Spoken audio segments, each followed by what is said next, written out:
The accusation didn't land so much as seep, slow, sour into my mother's dining room. 23 faces caught it and nodded, like a contagion they'd agreed to share. At the head of the table, my sister Camille raised her wine glass as if she were blessing us. Her smile was the one she wore on panels. "Hannah has always been like this," she said, gesturing at me. "She takes. She never gives back. I helped Dad set up retirement accounts. I covered Marissa's wedding deposit, and she can't even be bothered to contribute to Nana's facility." I cut my roast chicken into tidy pieces. Chewed, swallowed. Silence was a habit I'd learned the way you learn to flinch. My father cleared his throat. "Camille's right. You're 32, Hannah. When will you start thinking about someone besides yourself?" An aunt laughed, soft, approving. Camille leaned back, satisfied. "Remember when I split my birthday money and Hannah hid hers in that tin box?" More chuckles, old stories, repainted until I was the villain in every frame. I stared at my plate until the gravy blurred. They didn't know about the corporate account paying Nana's care each month. They didn't know who'd wired the anonymous lifeline that kept Camille's company from folding 4 years ago, when her payroll was days from bouncing. They'd never know unless I made them. Dinner ended in clattering dishes and murmured pity for my supposed coldness. I hugged my mother, thanked my aunt for dessert, and drove home in my dented sedan with my jaw locked hard enough to ache. On Monday morning, I opened my laptop, pulled up my attorney's thread, and typed 2 sentences that felt like cutting a rope. Initiate full withdrawal. Notify leadership today. 7 years earlier, I sold my first software company from a rented studio and hid the buyout behind LLCs until my name vanished. Visibility attracted relatives like moths, so when Mom said, "Camille takes risks and builds," I nodded and let her believe my cover story. Dull government contracts. Camille launched her latest startup with a glossy deck and an office she couldn't afford. The idea, AI customer support, was solid. Her execution was theater. She hired friends, burned cash on appearances, and let the product lag. In 2019, she asked me for a bridge loan over coffee.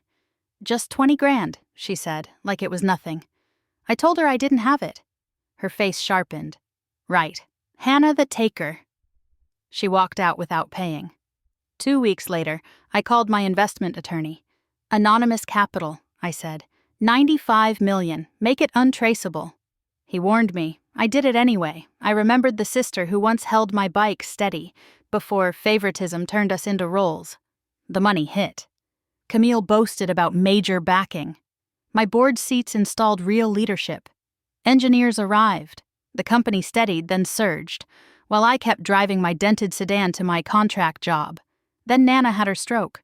The facility cost was brutal. The family pledged loudly. I set up the full payment quietly. The administrator called to confirm, then mentioned no one else had paid a cent. I checked ledger. Camille promised $3,000 monthly and paid nothing, not once. By Wednesday, my phone was a swarm. By Thursday, Camille stood at my apartment door, voice fraying through the peephole. Friday, Mom ordered an emergency dinner. I went. Friday's emergency dinner had the same crowded table, just a different hush.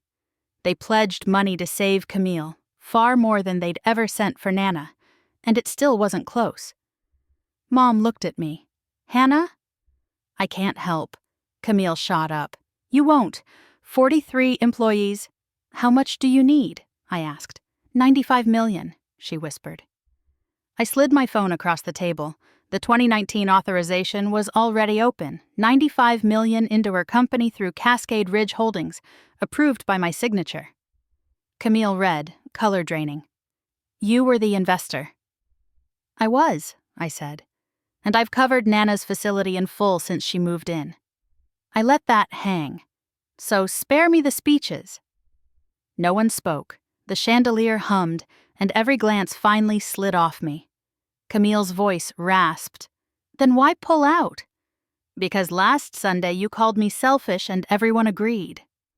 The words came out clean, like a blade. "I'm done financing my own humiliation." I stood. "You have 30 days' notice. Restructure, sell, or shut down responsibly." I ignored their voicemails. I made sure the employees didn't drown. I hired the strongest, placed others with partners, and funded quiet severance. On day 29, Camille filed bankruptcy. 2 months later, she came to my office in jeans, clutching a folder. "Help them," she said. "I failed them." "I already did," I told her.